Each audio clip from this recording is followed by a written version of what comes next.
On June 14, 2025, between 4 and 6 million ordinary citizens spontaneously mobilized in the streets of over 2,000 American cities.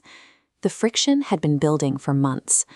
During his second presidency, Donald Trump and his allies increasingly adopted monarchical terminology, making claims of divine legitimacy. White House social media even posted an image of the president captioned, "Long live the king." The rhetoric was backed by hardline enforcement. The administration launched aggressive mass deportation operations across the country, involving federal immigration agents in clashes that left residents like Renee Good and Alex Preddy dead in the Twin Cities. The friction ignited over a specific event. To commemorate the U.S. Army's 250th anniversary, the president scheduled a highly politicized military parade in Washington, D.C., deliberately timed to coincide with his 79th birthday. Pairing claims of divine right with columns of armored vehicles provided a clear, undeniable target. It concentrated scattered national anger into a unified flashpoint. The result was one of the largest single-day protests in U.S. history. Participants organized rallies in every single state, Puerto Rico, Guam, and 20 foreign countries. Marching under No Kings and No Tyrants banners, the crowds demanded an end to billionaire-first politics and a rejection of authoritarian overreach. The White House dismissed the millions of demonstrators as politically orchestrated leftist street parties that posed no actual legislative threat to their agenda. That dismissal raises a critical question for modern politics. Does a massive, decentralized display of public anger actually force systemic policy changes, or is it destined to be a symbolic, fleeting waste of energy? To understand the movement's potential, we have to look at how it was built.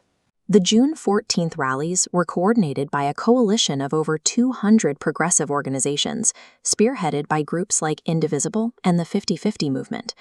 They relied on a strategy called algorithmic decentralization.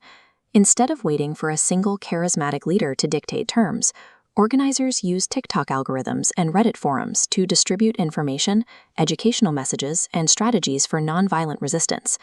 This digital structure allowed the protests to scale rapidly and spontaneously. Local chapters in small towns and major cities could set up massive events simultaneously without waiting for top-down instructions. Technology makes assembling 5 million people faster and easier than ever before. But gathering a large crowd does not automatically equate to holding political power. The closest recent comparison is the 2017 Women's March.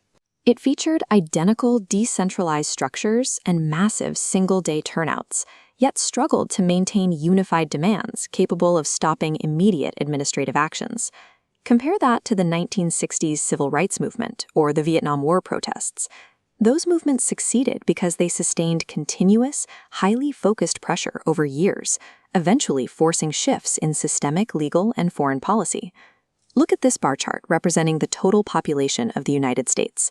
Political scientists point to the 3.5% rule, a sociological theory showing that active, sustained participation by 3.5% of a population, about 12 million Americans, essentially guarantees political change. Hitting this specific mathematical threshold breaks down the status quo. It involves enough of the population to severely disrupt economic and institutional normalcy until the protesters' demands are addressed. To avoid becoming a historical footnote, the No Kings movement has to survive its initial burst of outrage and actively grow its ranks to hit that exact mathematical tipping point. The data from the months following the June 2025 protests shows that the energy did not dissipate.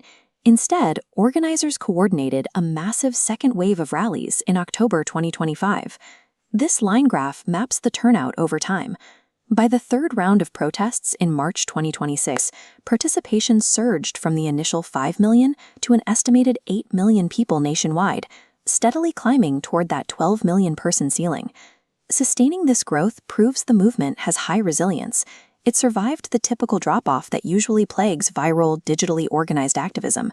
While approaching the 3.5% threshold demonstrates incredible stamina, marching in the streets is historically only the first step. The organizers are using these massive physical gatherings as a Trojan horse. While the signs and chants capture the headlines, the real objective is to build a sprawling, nationwide voter registration engine on the ground. The coalition's focus has strategically shifted toward building rapid response networks entirely designed to influence the upcoming 2026 midterm elections and secure institutional power. We are already seeing early indicators of this strategy working, with recent electoral victories, like Abigail Spanberger winning the Virginia gubernatorial race, driven by this precise progressive mobilization. If the No Kings movement fails to bridge the gap between protesting and voting, the millions of people in the streets will be remembered as mere symbolic noise. But if they successfully weaponize this scale at the ballot box, they will demonstrate how mass movements convert sheer volume into permanent legislative control.